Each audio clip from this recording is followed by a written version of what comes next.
Okay, good evening, everybody, and we are happy to have you on yet another episode of the Space Ya Tech podcast, where we have conversations with tech makers in the continent, organizers and CEOs of companies and startups. And today we have a very interesting guest. I hope you've all had a lovely week since the last time we talked on the podcast and had the Spark CEO. Fred, how have you been? It's been a week. Many weeks. Yeah, Mal, I've been doing great, and it's great to be back with another episode. So today we are talking to Viviane Wairumu, the marketing manager at Sasahost, and I think it's going to be a great conversation. So guys, welcome all, and let's get it away. Yeah, so I'm sure all of you have had the phrase, don't do any deployments on Friday. So that's basically the foundation of what we'll be discussing today about web hosting, the difference between web hosting and cloud hosting. And just before we go forward, do you know that we are launching the Mentalist app, or is it an app or Fred? Yeah, Mentalist is a platform, like it's a web app.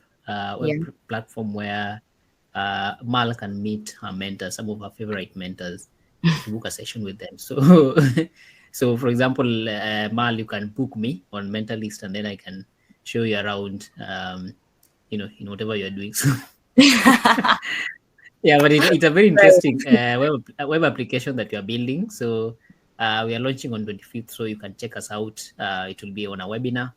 So we'll give out the links through Eventbrite, so the community can check out those links, and then you can join us on that day. Yeah. Okay. So we are excited for the launch of Mentalist. It's been something we've been working on for the past couple of months, and we cannot wait to share it with the rest of you.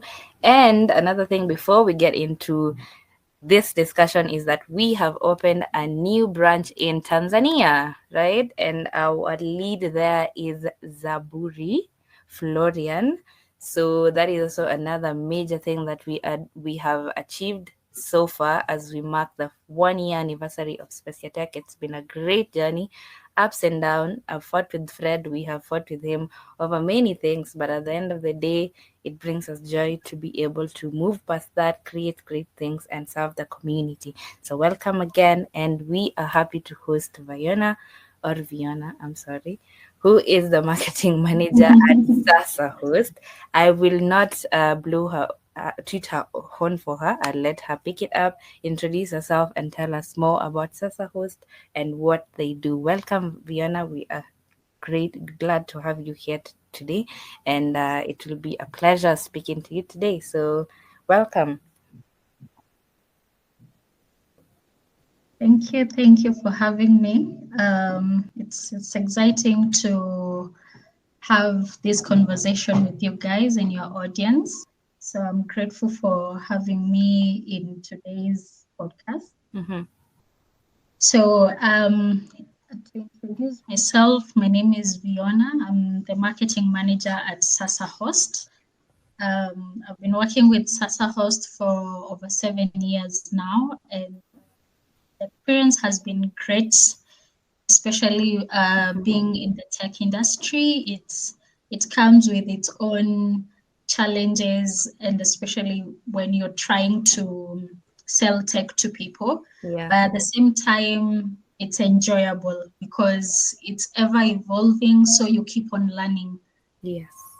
Yeah, so Sasahost is a web hosting company that was started in 2007.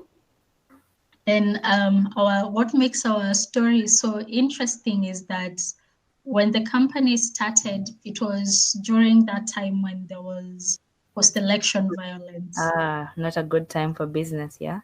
It was not a good time for business. Yeah. And when the company started, it actually started as a computer college. Oh, interesting. Yeah, so when there was post-election, it became difficult for people to enroll in the computer college. And of course, now the the location of the institution was also in town. So because of the long periods of not being able to access the facility, so when the team that back then went to access the facility, they found that it had been broken into. Oh. So, and our director had to sit down and rethink the business model because, I mean, you just started a business, you're excited, and then boom, things just don't go right. Go So, downhill. Yeah. yeah, and that's how the entire web hosting journey came into play. So, for the last over 15 years, the company has now, or rather has evolved in the web hosting industry, being one among the few oldest companies in web hosting in Kenya as we speak. So basically, our journey has been interesting because we are a company that is very, I can say, very enlarged by our clients, meaning that our clients are the ones who have held our hands throughout the 15 years. Yeah. So you will find that we have clients who've been with us across the 15 years that we've been in existence, and they have continued referring us to more and more clients over the years. So that gives us so much joy because it feels like we are one community, because most of our clients have really, really impacted our business by bringing over their friends and also recommending us to their friends.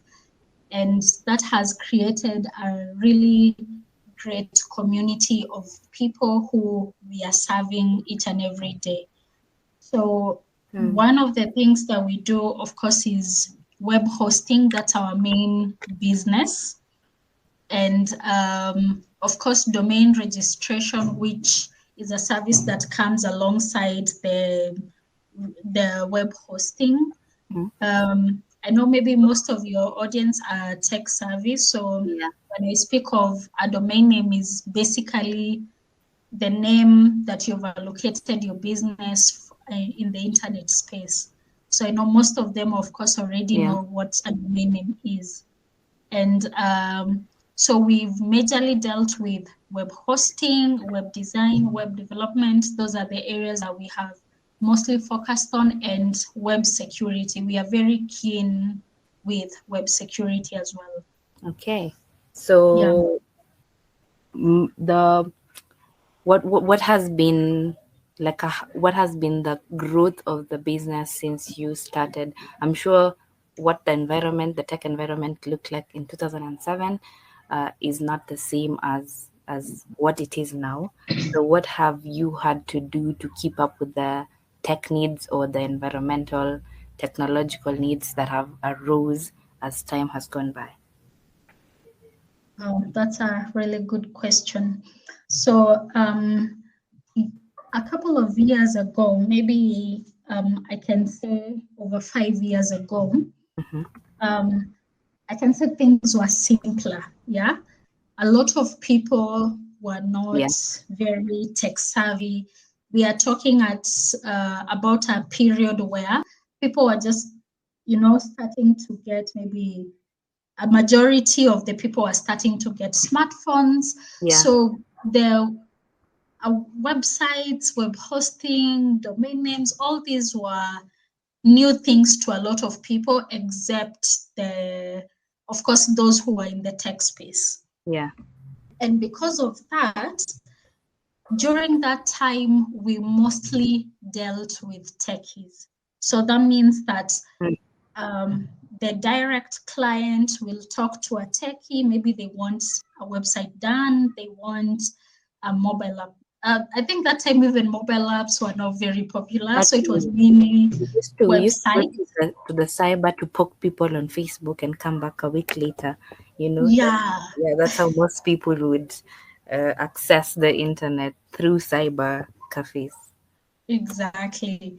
And because of that, people saw web hosting as a very, or rather web design as a very foreign concept and also expensive. Yeah. Yeah. Like I remember those years back then, I think from 2010, I remember I had a discussion with someone because during that time I think 2010, 2011, I was thinking about launching a fashion, a fashion something Oh, business. business. Mm-hmm. You know, right back then when you're thinking out, what can I do now Yeah. that I'm starting to I'm thinking of uni, I'm thinking of what work can I do? So I was thinking about launching a business for fashion, yeah. Mm-hmm. And at that time, I was in a certain competition where, for me, I did computer in school and in high school, Yeah. that is, and we were in a certain competition where we were to design websites. Like you do a website as part of the competition. So my website was my mini website, I can say, was a fashion industry one, and the one that won the competition was a high school website, bringing together different high schools, more of we used to call those magazines insider, I think. Yeah, insider, yes. Yeah, it was more of like an online insider. Yeah, That's a great idea. We used to fight yeah. over insider in school. So if somebody gave us an online option for the same thing, oh, magic. I know. Yeah. Actually, someone had come up with with that idea back then. I don't know if it's still there. I'm not sure, but I hope it when was that developed. happened, yeah, Uh-huh. so when I look at the website design that I had that time, Huh? and when I look at the website designs that are here now, I'm like, Ugh, whoa, yeah. that's, I that can trend imagine. is big. It's Yeah. huge, Yeah. you know? Mm. So that's why I think that we have seen a period in which the changes have been, like if you compare that time and you compare now, Yeah. the changes are so significant. It's as if an example I like giving, it's like for someone who went out of Nairobi, let's say 10 years ago, And came back now. came back now, they'll be like, where do I start? Mm-hmm. Which road is which? Yeah. Oh? Mhm. The Yeah, highways have so changed. The road is not what it I used can to say be. that, Yeah.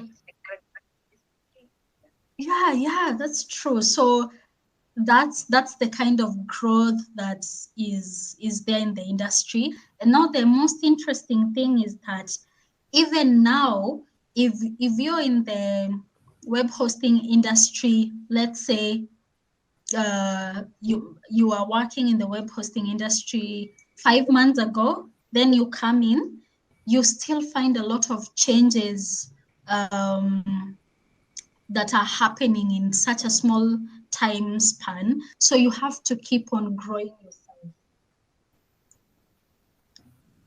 So because of that, I'll want now to talk about the tech needs that are there. Mm. So right now, the web hosting industry, of course, in the last 5 years, because of, I can say from when Corona started, Yeah. there was like a mass migration into the online space. Everyone wanted to have Mm-hmm. their business online. Even the people who will say, hey, I just want to sell via Facebook, via Instagram, they started seeing the importance of having a Having website. the personal website. Yeah.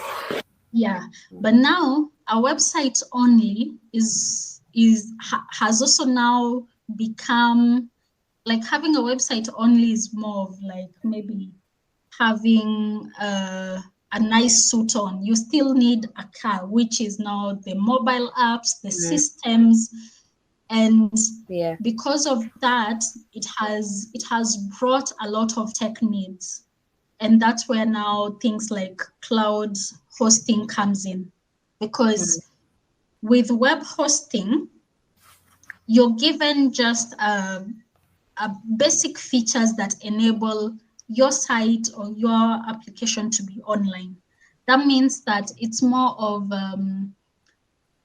enabling you to showcase wherever you have online without the extra features or the extra needs of maybe if I have 1,000 clients accessing at the same time, will my site still be online? Yeah. Or if I have, maybe I'm launching something and I want a lot of people to download the app at the same time, what complications or what implications does this have on the clients who are accessing it?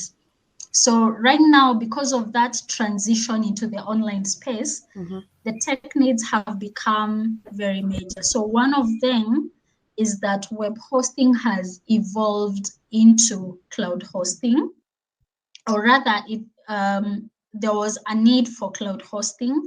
And secondly, we have gotten into a space where security has become paramount, or rather online security has become a big player in the day-to-day usage of services online. So that's a very huge difference. And the third thing that is also very important is now issues to do with data privacy. Yeah, because of course we know the implications of having content and doing business online, such as having a database of your clients. They are in a system, the system is online or it's virtual. So apart from security, there's also the data privacy aspect, which is also now affecting a lot of businesses. And I can say even locally, lots of businesses are still trying to figure things out with data privacy. Right. So I can say in the last about 3 years, those are some of the big tech needs that have come about from the old traditional aspect of tech that we were used to in the web hosting industry. You've just spoken about, you have talked about data privacy and compliance, and I just wanted to know, how does Sasahost address these concerns in its marketing, messaging, or what steps have been taken by the company to ensure that the customers trust the company with their data? Okay, so one of the things that we are very keen on, apart from, of course, the usual compliance with the Office of the Data Protection Commissioner, And data protection. Apart from that, one of the biggest challenges that we have come across in data privacy and compliance is now in terms of domain registration. So if I can just give the basics here. Yeah. With domain registration, once or rather the protocol that is there with ICANN. ICANN is the body that is in charge of or in control of all domain registrations. That includes whether it's a generic or a top level domain name, they're in charge of all the domain names across the world. Okay. So you'll find that when you register a domain name, assuming I've registered viona.co.ke, there's data that I provide. I'll provide my name, I'll provide my phone number, my email address, your ID number, sometimes your company KRA PIN or tax PIN in case maybe the company you're registering with require or charge VAT. So those are some of the things that you provide. Now with ICANN, they have something we call whois information. So whois information is meant to identify who is the owner of this domain name that has been registered.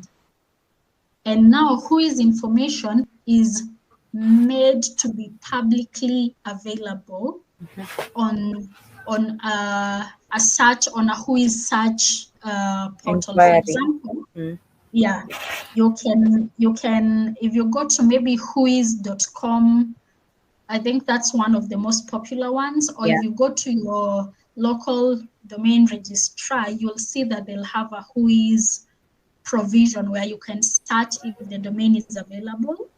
And if the domain is not available, you'll see who has registered the domain name.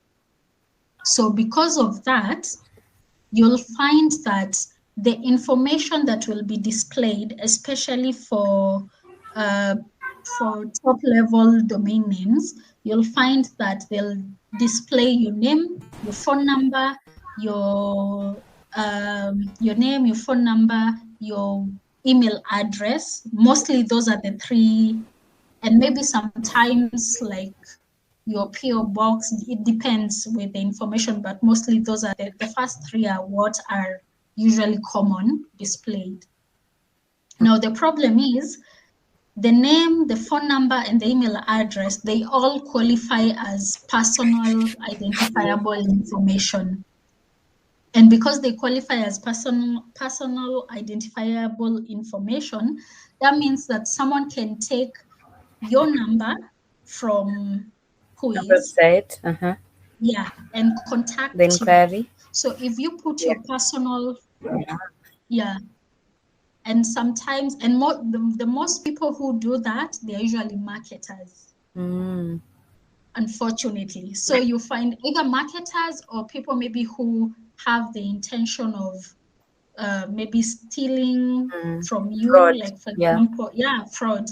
Those are the people who are likely to pick up your details.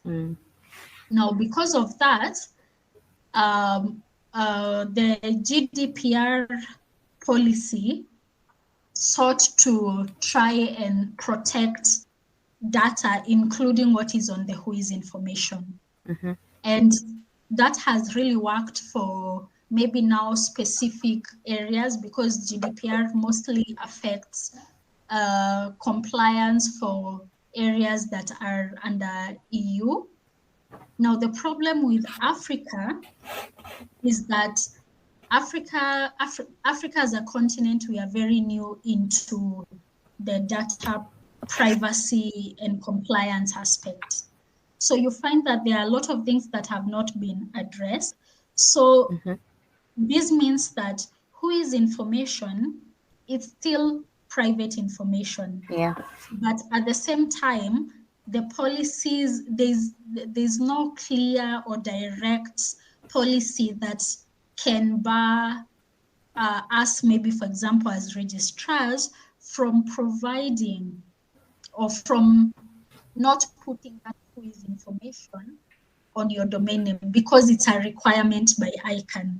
So what other, especially the domain registries that are in the EU area, what they have done is that they have provisioned for retracting of that, the whois information. But now they only do that, they mainly do that for the people, or for the registries and people who are registering domains in the EU jurisdiction. So where does that leave you and me? That means that now my web host is the one to find a way to have this information retracted. But again, for the web host, for example, now Sasahost to retract that information for you, the registry that we are registering with, they'll charge a small fee. So again, where does the fee, or who absorbs the fee? So that becomes also a tricky question. And if one person maybe registers 20 domain names, and maybe let's say when the fee is 500 bob, just maybe just to put a figure on it. You see that doesn't become friendly to either ourselves or the person registering the domain.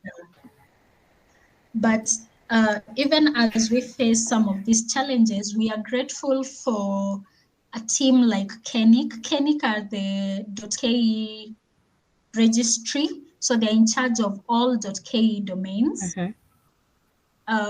They have provisions that they are able to retract some of the information, some of the WHOIS information on the domain names, which has gone a long way in helping those who are registering domains in Kenya to be able to register without worry of their personal identifiable information being out there. So it's baby steps, but we are moving and working towards that. Yeah. Interesting. So on that, you've talked about how you have collaborated with other companies to help in data privacy, and how you are moving with the times in order to be a suitable competitor in the market, and also be a company that your customers can trust. And I think that is very important, especially with how, the world of technology is moving so fast. One morning it's this, the next morning it's something else. Fred, you have something to add? Yeah. So I have a question. Okay, first of all, how big is your team currently? Because that's a lot of years that you've been in business. I can imagine. Yeah, 15. Yeah, 15 years. like we have about 20. Yeah. So our team is we are about 20 in terms of our team. Yeah. All right, and you've mentioned about Kenik, and the whole landscape about domain names and registration and hosting. From your explanation, I didn't think it was that complex. Right. But when you started mentioning organizations like ICANN and then Kenik, it's a serious matter. All these things. So okay, if I wanted to set up a hosting site today, like how do I get started? Like how do you set up all these things and then get to interact with ICANN and then Kenik and then how do you go about Yeah, okay, that's a nice question. The funniest thing is that if you go to our site right now, you search your domain name and the name that you want and find that it's available. If you make an order and make payment, the services are registered automatically and immediately. So in about 1-2 minutes, you already have your hosting space, you already have your name. It's only that now the name will take a bit of time to go live. We call it propagation. That means that the name has to be picked by servers across the globe so that it's available online, so that when you use your name, you're able to view what is loading on that space. So the basic process of getting started, assuming I'm explaining to a layman, you'll need to, first of all, come up with a name. So, for example, if you have a chicken business, you'll need a name. And one thing that I think a lot of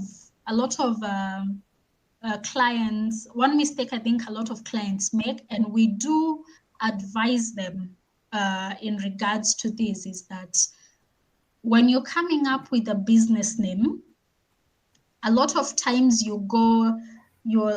don't know if people still do this, but I've seen this quite often where, you know, you combine the names of your kids, yeah? Oh, what? Fred, Eric, Mal, Mary, Oh, Malfred. God. yeah? So in a nutshell, what I'm saying is it's important for you to do research about the name. I think we all remember It has to be a name the that case of exactly. You remember of there's that name that was a business that I don't want to mention the names really because of course now in terms of not security rather, but more of like maybe privacy. But you remember there was a saga, I think sometime last year, when a name was registered, but in Kiswahili the name meant something totally it means something else. offensive. Yeah. So I don't remember, yeah, but I can imagine Kiswahili. it was Hanakuma. Let's leave it at there. Yeah. Yeah. Or was it Sina? I think it was Sina. That. Yeah. And of course in her language the name was meant something totally different, but in Kiswahili, and the fact that she was targeting an African market Audience, that yeah. meant they should have really done a bit of research on what some names mean. And because of that, it had like a lot of funny and viral comments online. So what we normally tell the clients, sit down, do research, check what your name means. Then the second thing, check the SEO of that name. This is what I mean. I know maybe for some clients, they might be wondering now, how do I check whether this name can be or is SEO ready? Check how many other businesses have the same name.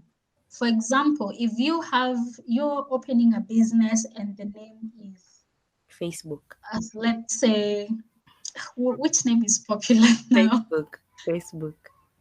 Yeah, assuming like your name's like your business name starts with Facebook, for example. Yeah. The SEO of that name will be an uphill task. Yeah. Like for you to get at the very top, or like maybe fresh something. You have to You'll think think there's so many companies with maybe fresh produce, fresh milk, fresh. So it becomes really difficult for your business to be SEO ready, because now you'll have a very uphill task to try and take your name to the very top. So the name has to be SEO ready. It has to have a meaning that is positive. And then the other thing, you have now to check the availability of a domain name. So you'll take the name that you've come up with and try maybe different domain extensions. Now, when you're checking for domain names, it's important to understand your reach. For example, if you're trying to reach, maybe your target market is in Kenya, you don't need a .com, because I mean, even if you do your domain name .com, it's not that it will have maybe a negative implication or something of the sort, but having a .co.ke will give you an upper hand, because the minute someone sees a .co.ke, first of all, they get to know that you're locally based. if at all now your target market is local. And then the other thing, if maybe you're applying for something, maybe a tender to the government or something, it's important for you to have a .co.ke domain name, because not that it's mandatory, but it's an initiative that they started a while back. I'm not sure if it's still there, but I know most of the times they prioritize people who have registered with .ke domain names to support, the Local business. build, buy Kenya, build Kenya. Yeah. By Kenya for Kenya. Exactly. And then now once you have settled, you have your name, you have the domain name that you want to register, you go to Whois search database. So maybe like whois.com, or if you come to Sasahost's website, you'll see a Whois section where you can search for the availability of the domain. This is important because if you try to register a domain that has already been registered elsewhere, then you'll not be able to. Yeah, it will be flagged. Yeah. So once you register a domain name, you'll be given now a hosting account, and your domain name will be available on the internet space.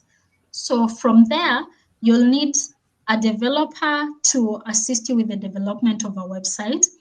Now, we do understand the hassle that it takes for you to, like, panga yourself, settle, start knowing maybe how do I get a website online, what kind of website will I want. And because we understand that, we've given our clients a free, or we call them the pre-built WordPress websites, where we install a template of your choice for you. From WordPress? Yes, from WordPress for free. So we have about over 150 templates that you can go check, and then we install for you for free. And then they're very easy to customize because they are Astra templates using Elementor. So they are very user-friendly to customize. I mean, if you just need to change a photo here, you just look at the dimensions of the photo. You can be able to do a few things. Yeah.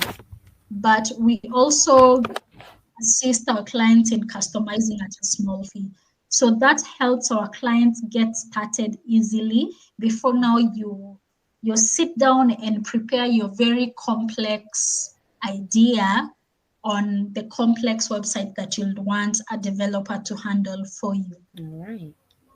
Yeah. I'm getting a lot of who your target audience is and how to optimize on the SEO. So just on the subject of SEO, how does Sasahost leverage maybe digital channels or SEOs for to drive conversions, or what are some of the specific strategies that you have as Sasahost that you use to drive SEO engagement for your clients that yield positive results?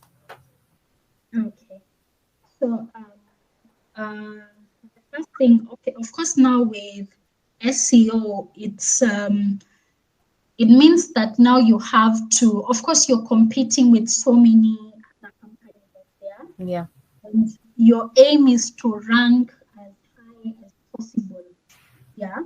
So what we normally say is that SEO is not a one time or a one day kind of a job. Yeah. It's not like with web design, you create your website today, and if there's nothing you need to change, because there's some clients who just need a static website, maybe change a few things here and there once in a while. Yeah.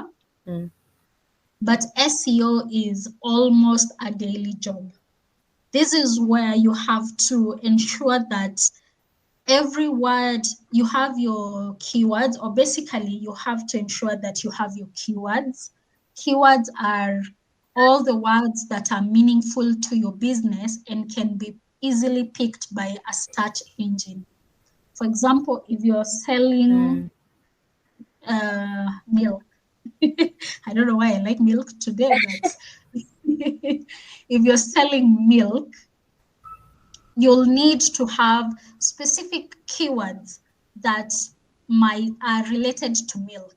Right. For example, I don't know, I don't have cows myself, but I've Arimis. seen I've seen people say things like lactose free. Yeah. You Gluten, know, that's a lactose. word that maybe might, yeah, all Yeah. those things. So you need to know what words are there, or keywords that can be used. Now, a mistake that a lot of people make is that you're leaving the developer to come up with the keywords for you. Yeah. Now, I normally tell clients, the developer is not in your industry. Like, for example, just like I said, I don't have cows myself and I don't know much about milk. But for someone who's in that industry, if you ask them, like, what words are used to describe this product, they'll tell you, we have lactose free, we have, I don't know, milk with I don't know what percentage of calcium, we have fresh, we have the one that expires after 90 days. Like, they'll have all those words that are important to the search engine or to their search engine journey. Right. So those keywords are what are important.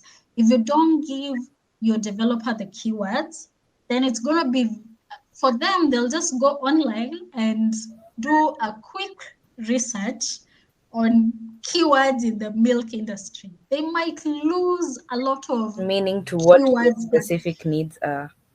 Exactly. Right. So it's important because the biggest mistake clients make, and not just with SEO, even with the content for their website, is you just leave the developer to do everything for you. Like, they'll come up with a write-up, they'll come up with, and most of the time, if you're designing a site and like recently, I was designing a site for a client, and it was an industry that I did not even have the slightest clue about.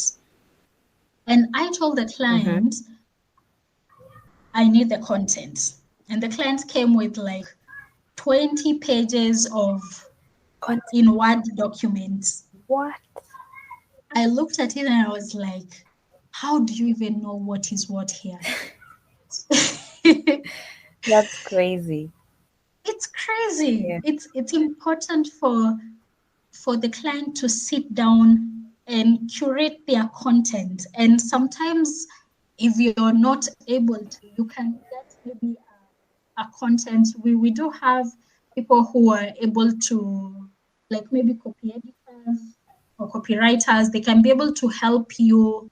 Of course, I think I'm not sure how much they charge, but they can be able to help you fine-tune your content, because that text is what is gonna sell. And if you don't give the developer, words that can sell, that means that they'll just put anything. What is there? Yeah. It will be a copy paste kind of a situation, and that will not help you with SEO. You need to ensure that the text, every page has the right words, the right keywords, so that it's SEO friendly. And you can also use, there are so many tools that you can use to check how SEO friendly your content is per page. For example, there is Yoast SEO. There are so many that are out there that you can use even to generate keywords. So I think it's just a point of being able to consciously do it and work with the developer to ensure that you have those keywords ready, so that as we do the SEO for you, you're able to have it match what your business is about. Right. Yeah. Fred.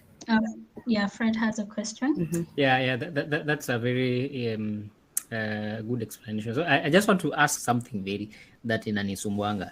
How do you determine the price of a domain name? Like I think for Speciatech we pay, is it 1,200, around 1,200 per year. Is that cheap or is that expensive? For a domain name, Yeah. that's actually quite affordable. We have domain names that are quite expensive. And what plays into that pricing? No, we have different categories of domain names.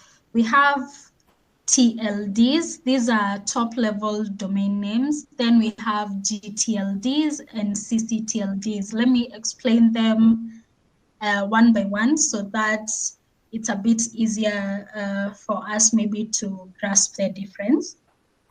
Now, as I said, ICANN is the body that is in charge of domain names. And they have given, I can say, more of a jurisdiction of maybe certain names to certain registries. So the companies that are in charge of domain names are called registries. For example, KENIC is in charge of .ke domain names. That is the country level domain name for Kenya. So because they're in charge of that, the domain names, all .ke domain names, they are now a registry.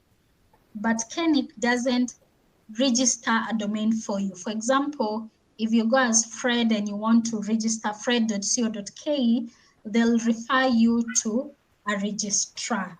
So a registrar is a company like Sasahost, a company that has the license to register domains on behalf of the clients. So we are a company like Sasahost or the registrar are the people now who sell the domains to the clients.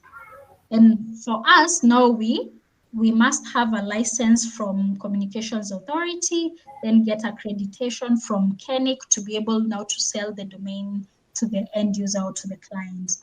So as a registrar, we buy the domains now directly from KENIC.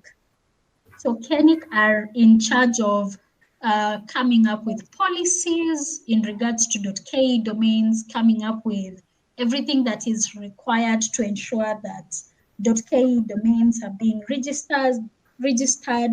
They are resolving maybe any dispute. If, for example, two people are in dispute over a domain name. So they have quite a wide mandate, but that's just the basic way of explaining it. Now, so we have TLDs. TLDs is a short form for top level domain. And a top level domain name is like a .com.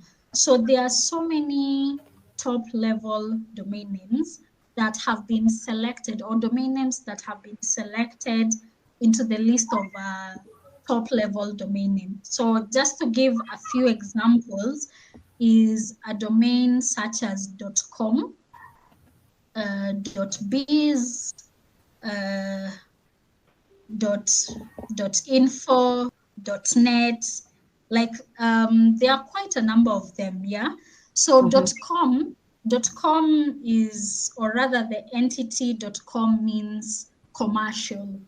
So if you're registering .com, it means that it's for a commercial business. Then there's .org, meaning that it's maybe for an organization. There's like maybe .int for intergovernmental organizations. There's .edu for education, and so forth. And like maybe those are just to mention a few. So you find that these they are more of top level depending on their usability and the wideness of maybe in terms of how many people will need to use the domain. Right. And they also are so mostly I had said the classification is top level domain names, and then we have GTLDs. GTLDs is generic top level domain names. That means that the the domain name can be used for a generic business. For example, if you look at .com, it's a top level domain name, but it's also a generic top level domain name, meaning that it's not specified into a specific industry. Yeah. But if you say like .edu, see like it just goes into the education sector. So the ones that are not specifically limited maybe to a certain industry, they are classified as generic top level domain names. And then now we have the CCTLDs, which are country code top level domains, now such as .ke. Ah, makes sense. So those ones it means that it's taking the country code and allowing the people who are doing business in that country code to have a domain name that can geographically map where the business is located or is operating in. So that's what the country code top level domains do for you. Okay. Yeah, as we come to a wrap, I just had like one or two other questions to see what is like the future, as with the changing technical environment. Yeah. What are the goals for Sasahost? What are the priorities for the future? And then also with the rise of cloud hosting and other technological advancement, does the company educate and inform their potential customers about the benefits of using your services? And are there any leadership initiatives and educational resources that the marketing team develops for your customers, so that they're in the know, they know how best to create a website, manage their SEO, be in charge of their marketing and all these Okay. things. So Yeah. what is the plan for the future, and how do you, with the advancement in technology and cloud computing and hosting, how are you leveling with the competition? All right. Thank you for the question. So our priority has been in web security, that is one, and also adding a lot of features that will help the client operate their business on a day-to-day basis without being worried of, whoa, I can't receive my emails or my websites has been hacked into. Yeah. So that has been our top most priority. And we are currently using technology such as AI with our Immunify 360 security option, which is a very proactive means of defense for our clients. So it uses herd immunity and a unique and proactive approach to ensure that clients are protected against known and unknown attacks. And especially because, when the business is online, any day, anytime, hackers, they don't sleep. True. They're always Awake. they are always there to check who's vulnerable enough. Can I get a chance? Yeah. And so that has been one of our topmost priorities, security. Yeah. And something else that has been our priority is ensuring that clients don't get a lot of problems with email hosting, especially because with email hosting and spamming has really become a menace. And with everything that is happening globally right now, it's very important for clients to be able to send their emails without that stress of is this a spam email? how do I get rid? How comes my emails are not being received when I send to someone? So we have technology such as spam experts that we are using to just not just spam expert. There's also another mail scanner that we are using to just help the client manage emails, see maybe any content that is spam emails, and see how we can be able to help them secure their accounts. And one of the things that we do for our clients, because our clients are just amazing people, they contact us on email, on our social pages, on via phone call, and they ask very important questions, and we are always able to assist them with our robust customer support team. Right. So what we do is, with issues that clients are encountering on a daily basis, we are able to give them information that will help them not just resolve the problem, but not find themselves in that problem again. Yeah, so we have really enriched our team with the knowledge that we have, so that everyone has the technical capacity to assist clients on a day-to-day basis. Okay. Yes, Fred, you have a question?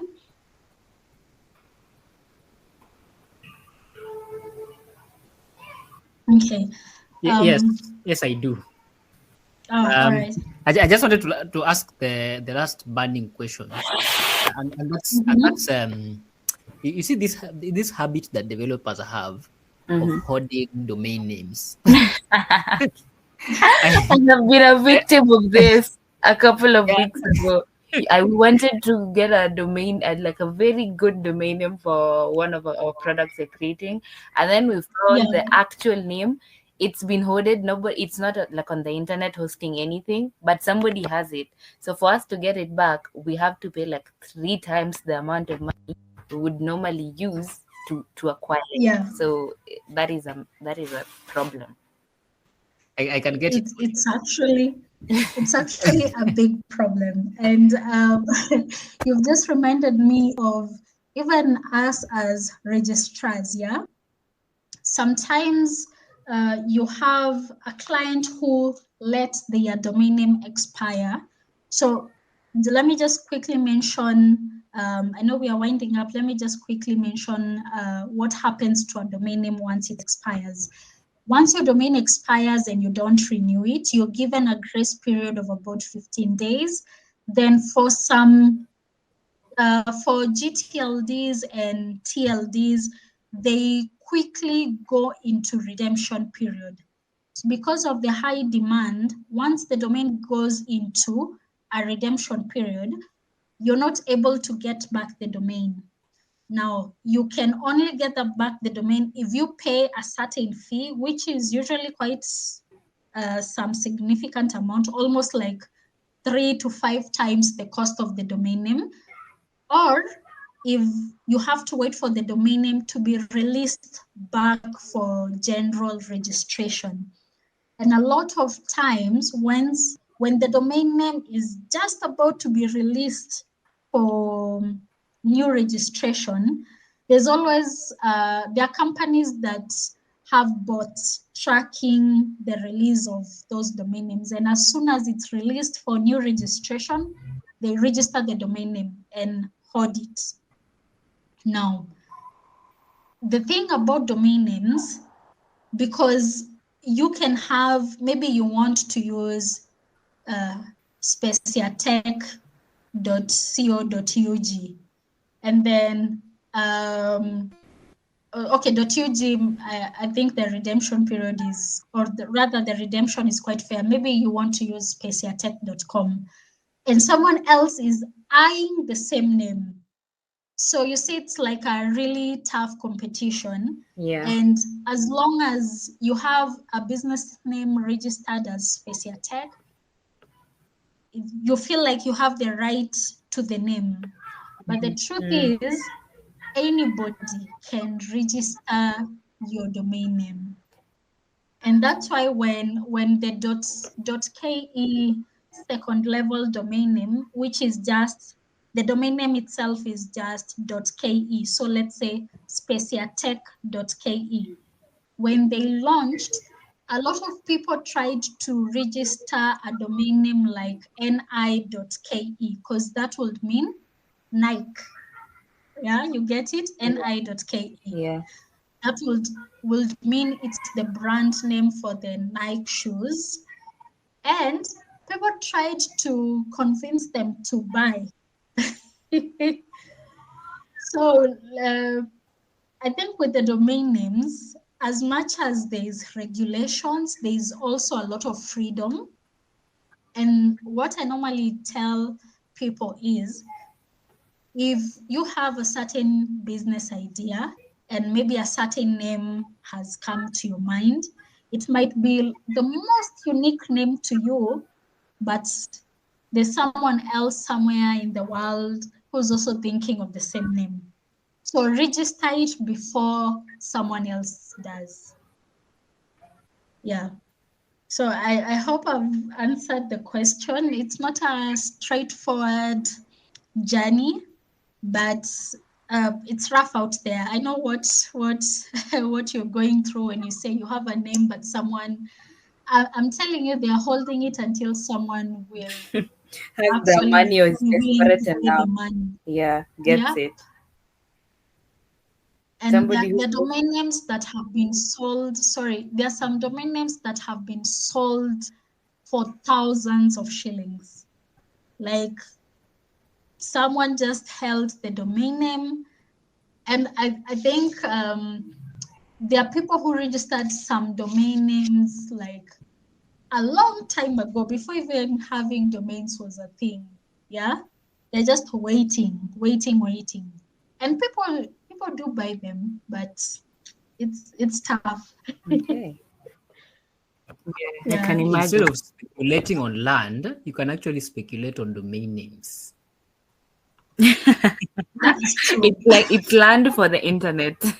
Yeah, yeah. But what if you have the domain name for 10 years and no one has bought it? No, you'll tell your children that you have a domain name that will make money someday.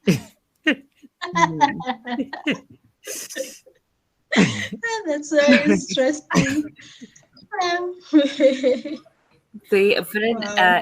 I'm thinking you don't have any other questions. So the last question that I asked, what are you looking forward to in the future? What are your priorities as you move into the world of new technology? And the other day, the Google I/O was they had their season this year, and it was all about AI. So maybe you guys want to get into AI for web hosting. So what are you looking? What are your plans? What are you looking forward to? And are there any new projects or developments that you are free to share with us as you move into the future? All right. So what the future looks like, AI is a big part of the future because AI is driving the security aspect of the business. And I think already we've made some great milestones with an AI-powered feature like Immunify 360. But it doesn't, as I said in the beginning, it doesn't, like tech is quickly evolving every single day.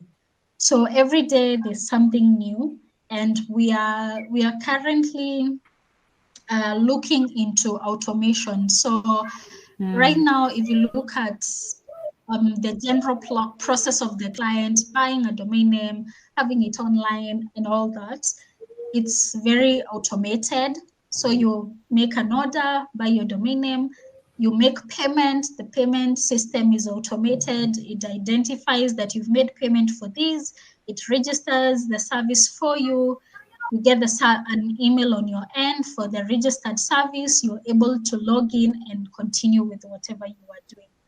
So automation is key, again, because you have to be able to serve clients 24/7. Remember, it's not just about serving the client, we also have the servers that we are taking care of 24/7. So right now we have over 12,000 clients that we are serving on a daily basis. That doesn't mean that we are human, of course. We get tired at the end of the day. If you've done your hours of work, you want to go back home and take some rest. But the truth is, in our industry, you can't afford to be asleep because Cassia Tech needs their website online Yeah. 24/7 without any problems. Another company as well. So if you're 12,000 of you, definitely someone has to be there to ensure that you're able to monitor, make sure everything is running well, the servers are okay, there is no DDoS attack or any attack or hackers trying to attack on your servers or something. Make sure security is not compromised. So it's a lot of work, and automation has really helped. And part of automation, apart from the basic processes such as making an order, is also an automation on the server's end, so that you're able to get real-time reports on what's happening on the server. We are also looking at, right now we have a secure backup system that ensures that backups are automatically ran every other day to make sure that your data is safe and can be easily restored back in case of any emergency, or in case maybe someone deleted their data accidentally, maybe they deleted their sites or their emails. So I can say maybe the future plans is to continue with the automation as much as possible. And then the other thing that we are very keen on is in the development of systems, because again, a lot of clients also want to automate in the industries they are working in. If it's a hospital management system, if it's a school management system, name it, we are hotel management system, everyone is trying to automate their processes. So that's something we've been keen on this year and moving forward. And also we are using tech to ensure that we are giving our clients great features that can compete with, there are so many competitors out there. And I can say for a fact that web hosting and cloud hosting, they work hand in hand. But at the same time, we have cloud hosting, which can be a bit expensive. And we have web hosting, which is more of fairly affordable to most people. So we still want to be able to provide both worlds. And of course, now we have the dedicated servers and VPS servers that client would want to manage or to have their own space for themselves, not sharing with anyone else. So there's a lot of things that we are looking at in terms of how to fairly compete with our competitors out there. And I can say for a fact that we are doing a good job, because we've been putting our best foot forward, and our main focus is the client. Because at the end of the day, the client is the one who experiences our services, and they're the ones who can say your services are good or your services are crap. So we do our very best to put our client first. That is in terms of pricing, in terms of features, in terms of security, in terms of customer support, so that at the end of the day, we can continue growing our numbers from the 12,000 that we are today to even 50,000. Because I mean, everyone is going online, so we can't limit the number to the lowest possible. We have to keep growing. True. Okay, I am excited to see what you guys come up with or improve in the next year or two to come.